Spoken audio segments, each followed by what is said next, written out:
রোশনাই ধারাবাহিকে আমরা দেখেছিলাম রোশনাইয়ের বাবার শ্রাদ্ধ শান্তি হচ্ছে। চ্যাটার্জি বাড়ির লোকেরা আর আপত্তি করেনি, কারণ জাহ্নবী একটা গেম প্ল্যান করেছে। সেটা সাকসেসফুল হলে রোশনাই ওদের জীবন থেকে চিরবিদায় নেবে, আর গরিমা আরণ্য সুখে সংসার করতে পারবে। চ্যাটিং করেছে রোশনাইয়ের ফোন থেকে আদিত্য কাপুরের সাথে জাহ্নবী। রোশনাই কিছুই জানতে পারেনি। ফোনের দিকে তাকিয়ে দেখার মতো ওর মানসিক অবস্থা ছিল না। কে কখন নিয়ে যাচ্ছে সেটাও বোঝেনি। সুযোগটা নিয়েছিল জাহ্নবী।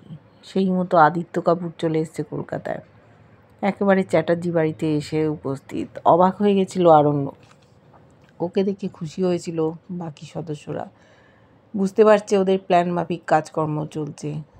আরণ্য জানতে চেয়েছিল কেন আদিত্য এসছে। আদিত্য বলেছে রোশনাই একা হয়ে গেছে, ওর আর কেউ নেই, তাই তুমি তো কিছু করতে পারবে না। তুমি গরিমা সংসার করবে, ও তোমাদের সংসারটা নষ্ট করতে চায় না, ও জীবনে সেটেল করতে চায়। তখন আরণ্যক বলছে আমি তো বলেছিলাম, গরিমার সাথে আমি কথাও বলেছি, ওর সাথে তো আমার সংসার করা আর হবে না, তাই রোশনাইয়ের সাথে আমি সেটেল করব।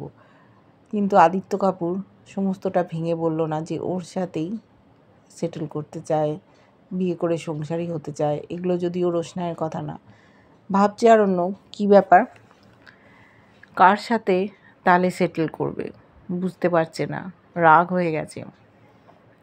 দেখছে জাহ্নবী গরিমা চোখ মুখের দিকে তাকিয়ে যেন পাল্টে যাচ্ছে আরণ্যকের চোখ মুখ। বুঝতে পেরেছে বলে দিয়েছে হয়তো কিছু কথা আদিত্য কাপুর।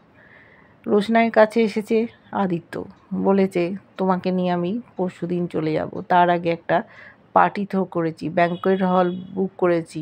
তোমার বাবার কাজ উপলক্ষে এই পরিবারের সদস্যদের তুমি খাইয়ে দেবে। আর আমি একটা অ্যানাউন্সমেন্ট করব। কেউ কিছু বুঝতে পারছে না। বেশিক্ষণ থাকলে যদি আদিত্য কাপুর রোশনাইকে বলে দেয়। এদিকে মিনি বায়না করছে যে রোশনাইকে নিয়ে তো তুমি চলেই যাবে, তুমি তো কথা বলতেই পারবে, আমি আজকে রোশনাইয়ের সাথে কথা বলি। জাহ্নবী ভাবছে রোশনাইকে নিয়ে মিনি যদি চলে যায় তাহলে ভালো হয়, আজ কিছু না জানাই ভালো। কাল একেবারে পার্টিতে পৌঁছে যাবে।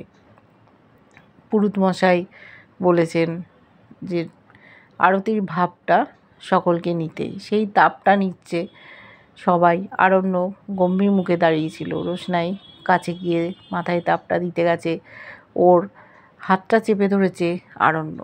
বলছে আমাকে না দিয়ে তুমি আদিত্য কাপুরকে দাও, এতে তোমারও মঙ্গল হবে। বুঝতে পারছে না যে কী ব্যাপার হলো। চলে গেল আরণ্য ওপরে। খুশি হয়েছে গরিমা জাহ্নবী, ওদের প্ল্যান কাজ করছে। পরের দিন সকাল হয়েছে। এবার কথা মতো সকলে উপস্থিত হচ্ছে এক এক করে আদিত্য কাপুরের অনুষ্ঠানে। এরা জানে না কি ব্যাপার, কি বলতে চায়। এসেছে ছোটু আর ওর ভাবি বউ মাধবীলতা। ওদেরকে দেখে খুব খুশি সকলে। কবে ওদের বিয়ে হবে সেই কথা জানতে চাইছে। বলেছে মাধবী আমি কি নিজে নিজে হেঁটে হেঁটে তোমাদের বাড়িতে চলে আসবো, তোমরা আনবে না? আর তোমাদের দেওর যা বলছে ও আমার বাবার সাথে কথা বলবে না, আমি কি করব বুঝতে পারছি না। তখন বাড়ির বড় বউ বলেছে মাধবী এবার তোমাদের বিয়েটা আমরা দেবো, তুমি চিন্তা করো না। বড় দাদা সে বলছে মাধবী কিন্তু আমার বোন, ও ভাতৃবধূ হয়ে যেন আমার কাছে না আসে, আমি সেই সম্মানটা ওকে দিতে পারবো না, ও আমার বোন হয়েই থাকবে। মাধবী বলল কে বলেছে যে আমি অন্য কিছু তোমার কাছ থেকে চাই, আমি তোমার বোনই থাকবো। লজ্জা পাচ্ছে ছোটু, কদিন পর বিয়ে হবে, সেটা এবার বাড়ির লোকেরা ঠিক করবে। দেখেছি এক এক করে লোকজন আসছে।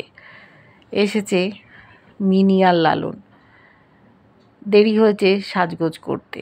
মিনি সবার সামনেই বলে দিচ্ছে যে আমাদের তো বড় অভাব এখন চলছে, তাও গানের বন্দোবস্ত করে দিয়েছে ওরই এক বান্ধবী কাজল। একসাথে গান করেছিল লালন আর রোশনাই। 20,000 টাকা ইনকাম হয়েছে। লালন বলছে, তুমি এইসব কথা বলছো কেন? এইসব বলো না। রোশনাই বলেছে, দেখবে একদিন তুমি জীবনে অনেক নাম করবে, তুমি একদম ভেবো না। ওর মা বাবাও চিন্তায় যে এখন ওদের অবস্থাটা অনেক পড়ে গেছে, কী হবে। আস্তে আস্তে ঢুকেছে আরণ্যক সহ বাড়ির বাকি সদস্যরা। আদিত্য খুব খুশি। এত দেরি হলো কেন জানতে চেয়েছে। আরণ্যককে বলেছে, আমি তোমাকে একটু আগে এক্সপেক্ট করেছিলাম, তুমি এলে না, আমি এখানে একা একটু সাহায্য করতে পারতে। বলছে, তুমি তো আমাকে তোমার প্ল্যান নিয়ে কিছু বলোনি, তুমি নিজেই তো সবটা করেছো। মনে হয় না আমাকে তোমার প্রয়োজন হবে। কী ব্যাপারে ডেকেছে বুঝতে পারছে না। তখন বলেছে আদিত্য যে আমাকে আপনারা আশীর্বাদ করবেন, এটুকুই আমি চাই। জানতে চেয়েছে জাহ্নবী, কিসের জন্য আশীর্বাদ, কী ব্যাপার, আপনার কি আশীর্বাদ? কিছু বলেনি। বলছে, এখনই যদি সবটা বলে দিই তাহলে আর সারপ্রাইজ কী রইল, আস্তে আস্তে সব কিছু জানতে পারবেন। গরিমার মনেও খুব খুশির ঝিলিক দেখা দিয়েছে। ভাবছে এবার রোশনাই আর আদিত্যর বিয়ের কথাটা সকলের সামনে বলে দেবে আদিত্য। জানতে পেরে যাবে আরণ্যকও। আরণ্যক কী করবে?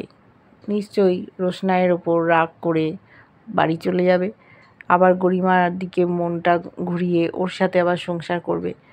কলের পুতুলের মতো একবার এর দিকে একবার ওর দিকে যাচ্ছে। রোশনাইও বুঝতে পারছে না আদিত্য কী বলতে চায়, কী অ্যানাউন্সমেন্ট করবে। একটু অপেক্ষা করতে বলল সকলকে। সবাই অপেক্ষায়।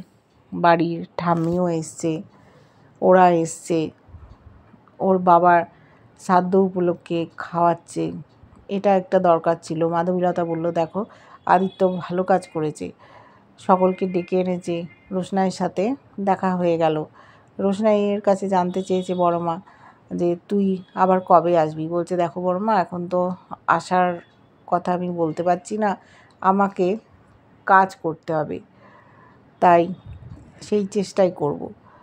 এবার দেখি ছোটোখাটো যদি কাজ পেয়ে নিজের জীবনটা চালাতে পারি, আমি কারোর উপর নির্ভরশীল হয়ে থাকতে চাই না। তখন বলল ছোটু মাধবীলতার বিয়ে। বলল, তোমরা দেখো দিনটা ঠিক করো, যদি সম্ভব হয় ফাঁকা থাকি তখন আমি নিশ্চয়ই আসব। ওকে বাড়ির মেয়ের মতোই মনে করে, তাই সকলে আমন্ত্রণ করে।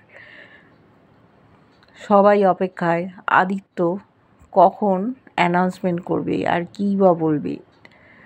সবটাই জানে বাকি সদস্যরা, যারা জাহ্নবীর সাথে যোগ দিয়েছিল। রোশনাইও অবাক হচ্ছে। হঠাৎ আদিত্য চলে এলো, ওকে নিয়ে যাবে, আবার ব্যাঙ্কোয়েট হল বুক করলো। কী ব্যাপার? আরণ্যকও অপেক্ষা করছে যে কী বলবে আদিত্য। দেখতে থাকবো ধারাবাহিকটা। কেমন লাগছে জানিও। ভালো লাগলে লাইক, কমেন্ট, সাবস্ক্রাইব করা যারা ফেসবুক পেজ থেকে দেখছো ফলো করে সাথে থেকো।